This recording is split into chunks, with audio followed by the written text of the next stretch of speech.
Sir అలాగే ఈ కార్యక్రమాన్ని ఉద్దేశించి మన పాఠశాల ప్రాజెక్ట్ డైరెక్టర్గా పనిచేస్తున్న శ్రీ కోట్ల కోటేశ్వరరావు గారిని ఆహ్వానిస్తున్నాము. క్లాప్స్ పెట్టాలమ్మా, గట్టిగా గట్టిగా వినిపించాలి. ఈరోజు ఈ కార్యక్రమానికి అధ్యక్షత వహించినటువంటి మా ప్రధాన ఉపాధ్యాయులు కాంతారావు గారికి, ముఖ్య అతిథి శ్రీ షేక్ చాంద్ పాషా గారికి, ట్రస్టీ మెంబర్లందరికీ, పాఠశాలకు విచ్చేసిన తల్లిదండ్రులకి, విద్యార్థులకి, ప్రాజెక్టు డైరెక్టర్లకి, చైర్మన్లకి, పత్రికా విలేకరులందరికీ స్వాగతం సుస్వాగతం తెలియజేసుకుంటున్నాము. మరి ఈ రోజున ఇదంతా చూస్తుంటే ఎంతో పండగ వాతావరణం లాగా ఉంది. దీనికి కారణం ఎవరు? మరి big help for education founder మరియు చైర్మన్ శ్రీ షేక్ చాంద్ పాషా గారు. మరి మన గ్రామంలోనే పుట్టారు, మన గ్రామంలోనే చదువుకున్నారు, మరి మన పాఠశాలలోనే చదువుకొని ఈరోజు ఉద్యోగ రీత్యా మరి అమెరికా వెళ్ళి స్థిరపడ్డారు. అక్కడ స్థిరపడ్డా కానీ పుట్టిన గడ్డ మీద ప్రేమతో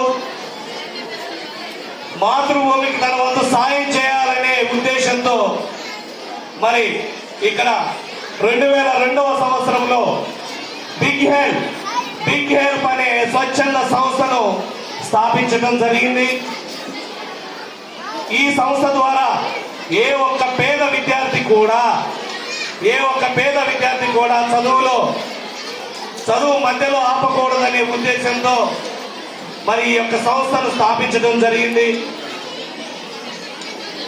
విద్యార్థులు ఎవరు కూడా మాట్లాడతామా, నిలబడ్డ వాళ్ళు పిల్లలు కూర్చోవాలి, వినాలి, చెప్పేది వినాలి.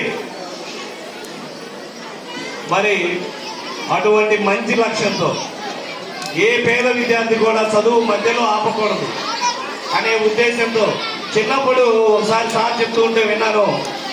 మరి వారి యొక్క స్నేహితుడు ఇదే పాఠశాలలో ఆర్థిక వెనుకబాటుతనం వల్ల వారి యొక్క స్నేహితుడు చదువు మధ్యలో ఆపివేయడం జరిగింది.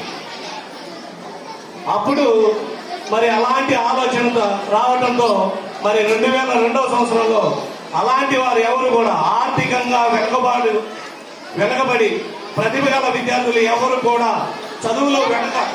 చదువు ఆపకూడదనే లక్ష్యంతో మరి 2002లో ఈ యొక్క సంస్థను స్థాపించడం జరిగింది. తల్లిదండ్రులు లేని పిల్లలు, ఆర్థికంగా వెనుకబడిన పిల్లలు అందరినీ దత్తత తీసుకుని వారికి కావలసిన కనీస ప్రాథమిక అవసరాలను తీరుస్తూ ఎన్నో మౌలిక వసతులను, ఇటువంటి ఆడిటోరియంని, డైనింగ్ హాల్ని, స్కూల్కి సంబంధించిన స్టేజీల్ని, మరి ఇటువంటి ఎన్నో మౌలిక వసతులను కూడా కల్పిస్తూ ఉన్నారు. 2002లో ఈ సంస్థను స్థాపించినప్పుడు మన గ్రామంలో చేసిన మొట్టమొదటి పని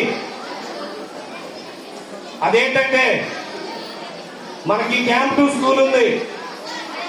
ఆ రోజుల్లో డొక్కుబడి అనేవాళ్ళు,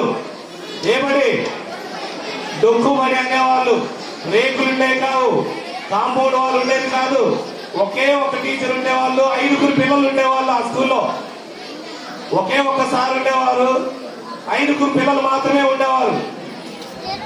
ఆ స్కూల్లో ప్రాథమిక విద్యను అభ్యసించారు మన చాంద్ పాషా గారు.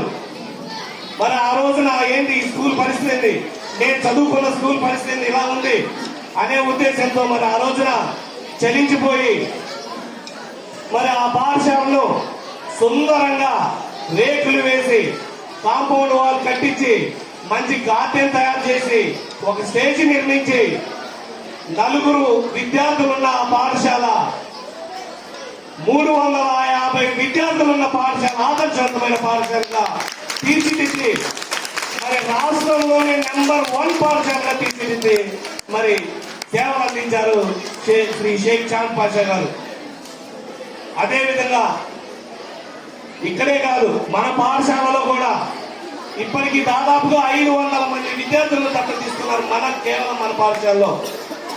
ఈ విధంగా 2 తెలుగు రాష్ట్రాలలో దాదాపుగా 3000 మంది విద్యార్థుల్ని దత్తత తీసుకొని మరి వారి యొక్క సేవల్ని అందిస్తూ ఉన్నారు. అంతేకాకుండా మహారాష్ట్ర ఇండియాలో 5 రాష్ట్రాల్లో, మన రాష్ట్రాలనే కాదు ఇండియాలో 5 రాష్ట్రాల్లో తన సేవలు అందిస్తూ మరి విద్యాభివృద్ధికి బాటలు వేస్తున్నారు మన శ్రీ షేక్ చాంద్ పాషా గారు. ఈ విధంగా ఎన్నో కార్యక్రమాలను నిర్వహిస్తూ మీకోసం నేను ఒకసారి లాస్ట్ ఇయర్ ఈ స్కూల్కి వచ్చినప్పుడు సార్ ఇక్కడ పిల్లలు అసెంబ్లీ ఉంటున్నారు, ఎండలో ఉంటున్నారు, కాసేపు పడిపోతున్నారు, మధ్యాహ్నం భోజనం చేసుకోవడానికి ఇబ్బందిగా ఉంది, మరి స్టడీ అవర్స్కి ఇబ్బందిగా ఉంది, మరి ఇక్కడ ఆడిటోరియం ఒకటి నిర్మిస్తే బాగుంటుంది అనే ఉద్దేశంతో ఆ రోజు రిక్వెస్ట్ చేయగా వెంటనే దానికి స్పందించి దానికి కావాల్సిన ప్రణాళిక చేసుకోండి మాస్టారు అని అభయాసనం ఇచ్చారు. వారికి మరి ఈ రోజున 5,25,000 రూపాయలతో ఈ యొక్క సుందరమైన ప్రాంగణం మీరందరూ కూర్చున్న ఈ ప్రాంగణాన్ని నిర్మించి మనందరికీ, విద్యార్థులందరికీ, మన గ్రామానికి మరి బహుమతిగా ఇచ్చి మరి వారి విశిష్టతను తెలియజేశారు. మన పాఠశాల, మన గ్రామం తరఫున ధన్యవాదాలు సార్. మరి అటువంటి వారిని మనందరం